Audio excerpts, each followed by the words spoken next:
बिस्मिल्लाहिर्रहमानिर्रहीम, अस्सलाम वालेकुम। जी उठा पाकिस्तान में आपको नुसरत हारिस एंड GTV की टीम, जी उठा पाकिस्तान की टीम खुशामदीद कहते हैं और उम्मीद करते हैं कि आप सब खैरियत से होंगे। कल से जो एक चीज़ बहुत ज़्यादा सर्कुलेट हो रही है वो इम्पोर्टेड आइटम्स की बैन की लिस्ट सर्कुलेट हो रही है। सब एक दूसरे को व्हाट्सएप कर रहे हैं, एक दूसरे को सोशल मीडिया पे भेज रहे हैं। उसमें काफ़ी सारे आइटम्स लिखे हुए हैं लग्जरियस जो हम इस्तेमाल करते हैं या बाकी तमाम चीज़ें। देखें, एक इकोनॉमी का एक रूल है, इकोनॉमिक रूल, कि आपको जब अपनी होम इंडस्ट्री को, यानी अगर पाकिस्तान में जो इंडस्ट्री लग रही है उसे बूम पर लाना है और अपना बैलेंस ऑफ पेमेंट या बैलेंस ऑफ ट्रेड जो कि इंपोर्ट और एक्सपोर्ट का गैप होता है, अगर मैं आसान अल्फाज में बताऊं, उसे कम करना है, तो उसके लिए आप जितनी इंपोर्ट्स हैं लग्जरी आइटम्स की वो आपको बंद करनी होती हैं। यानी वो लग्जरी कि आपके पास पैसा बहुत है तो चलो जी आप वो शैम्पूज, वो क्रीम्स, फ्रूट्स भी और बाकी तमाम चीज़ें, जिस तरह से आप जाते हैं मुख्तलिफ स्टोर्स पे और देखते हैं,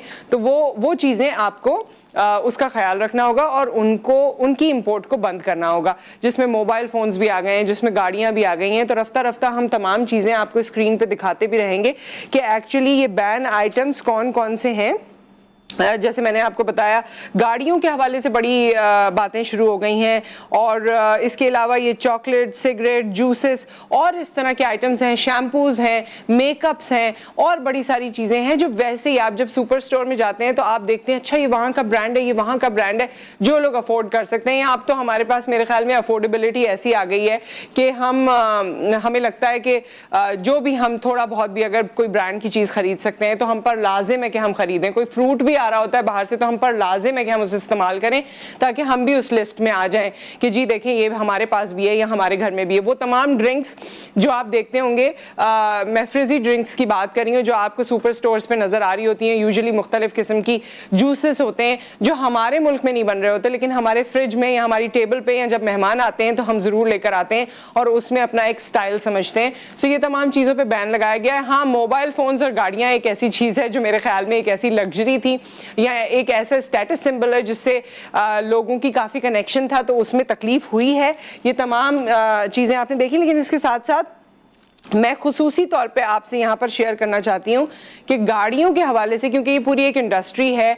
अगर आप कराची में रहने वाले हैं तो यहाँ मुख्तलिफ एरियाज़ हैं, खालिद बिन वलीद रोड है, बाकी भी कुछ एरियाज़ हैं जहाँ पर शोरूम्स मौजूद हैं। ये तो वो लोकल शोरूम्स की मैं बात कर रही हूँ। बाकी अगर वो ब्रांड की आप बात करें तो वो कोई क्लिफ्टन में है, दीगर और जगहों पर है, शराय फैसल पे हैं, पूरे कराची में ही है, नॉर्थ नाज़िमाबाद में देयर सेवरल जो आप कहते हैं ना शोरूम्स मौजूद हैं। सो इम्पोर्टेड कार्स का भी एक पर्टिकुलर बिजनेस है। फिर उसके बाद यहाँ पर जो खरीदार हैं वो भी काफ़ी हैं। पाकिस्तान में कौन सी ऐसी गाड़ी है जो आपको नहीं नज़र आती? बड़े शहरों में आपको बड़ी बड़ी और बेहतरीन गाड़ियाँ, इंपोर्टेड कार्स नज़र आती हैं। सो ये जो ओवरऑल बिजनेस है, बिजनेस कॉन्टेक्स्ट में और ख़रीदार के कॉन्टेक्स्ट में ये जो इम्पोर्ट बैन लगाया गया है, इसको किस तरह देखा जा रहा है, इस पर ये पैकेज है, ये हम आपसे शेयर करते हैं। हुकूमत का गैर जरूरी लग्जरी अशिया की दरामद पर पाबंदी का फैसला। माहिर माशियात मुजम्मिल असलम ने फैसले को नाकाबिले अमल करार दे दिया। कहा, फैसले से कारोबार ठप हो जाएगा, हजारों लोग बेरोजगार हो जाएंगे। इतनी सारी चीजों पर पाबंदी लगाने से बेहतर था सिर्फ चाय और खाने के तेल पर ही पाबंदी लगा देते तो अच्छे खासे डॉलर बच सकते थे। हम चाय जो है 2.5-3 अरब डॉलर की पी लेते हैं, खाने का तेल भी जो है हम 3-4 अरब डॉलर का खा लेते हैं। तो ये बिल्कुल ही जिसे कहते हैं कि बगैर सोचा समझा प्रेशर में फैसला है जिसकी जो है हुकूमत को तो नहीं, आवाम को बहुत बड़ी कीमत चुकानी पड़ेगी। माहिर मौशियात मेहताब हैदर ने मुजम्मिल असलम की बात से इत्तेफाक तो किया, साथ ये भी कहा कि मौजूदा मुआशी सूरत हाल में इम्पोर्टेड अशिया की दरामद पर पाबंदी के अलावा कोई हल नहीं है। मैं समझता हूँ कि इस टाइम इम्पोर्ट्स को कम करने के लिए जरूरी है कि आप लग्जरी आइटम्स पे पाबंदी लगाएं, लेकिन सोच समझ के साथ लगाएं ताकि आम आदमी ज्यादा मुतासर भी ना हो और आप डॉलर भी बचा सकें। मेहताब हैदर ने कहा कि पिछली हुकूमत बारूदी सुरंगें बिछा कर गई, ये मुश्किल फैसला है। गुज़िश्ता 8 हफ्तों में 6 अरब डॉलर से ज्यादा गैर मुल्की ज़राए मुबादला के ज़खायर कम हो चुके, जिसका असर आवाम पर तो आएगा ही। खैर, जब ये हम इकोनॉमिस्ट की बात सुनते हैं तो ऑब्वियसली उसमें एक स्कूल ऑफ थॉट ये कहता है कि जी पिछला वक्त कदरे बेहतर चल रहा था अगर हम उसे मजीद चलने देते।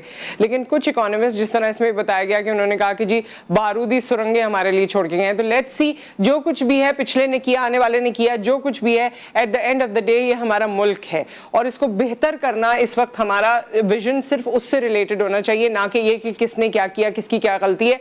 मैं सिर्फ पिछली हुकूमत नहीं, उससे पिछली या उससे पिछली, या फिर 90 की दिहाई में ऐसा हुआ, 95 की दिहाई में ऐसा हुआ, 75 की दिहाई में ऐसा हुआ, उससे निकल के आप लोग इस पे आए कि जी अब मुल्क में जो सूरत हाल है उसको कैसे बेहतर किया जाएगा। खुदा न खास्ता हम उस तरह के हम दिवालिया होने के नजदीक भी ना पहुंचे। बहरहाल ये एक अच्छा फैसला यूं भी समझा जाता है, इसमें तो क्योंकि क्रिटिसाइज किया गया तो मैं एक एंगल आपसे शेयर कर लूं, ये इसलिए समझा जाता है कि इससे आपके अपने प्रोडक्ट को, आपकी अपनी इंडस्ट्री को मौका मिलता है। अगर मैंने एक इंडस्ट्री लगाई, एक फैक्ट्री लगाई है, वहां पर लोगों को जॉब्स भी मिल रही हैं, वहां से जो प्रोडक्ट बन रहा है अगर आप उसे कंज्यूम कर रहे हैं तो आपको वो प्राइस में भी अच्छा मिलेगा, उसका फायदा मुझे भी पहुंचेगा, उसका फायदा जो मेरे पास लेबर काम कर रही है या मेरे पास और लोग काम कर रहे हैं उनको भी पहुंचेगा, और हम अपनी प्रोडक्ट को बड़ा करके एक ऐसा वक्त आएगा कि दुनिया से मुल्क से बाहर भी भेज सकेंगे।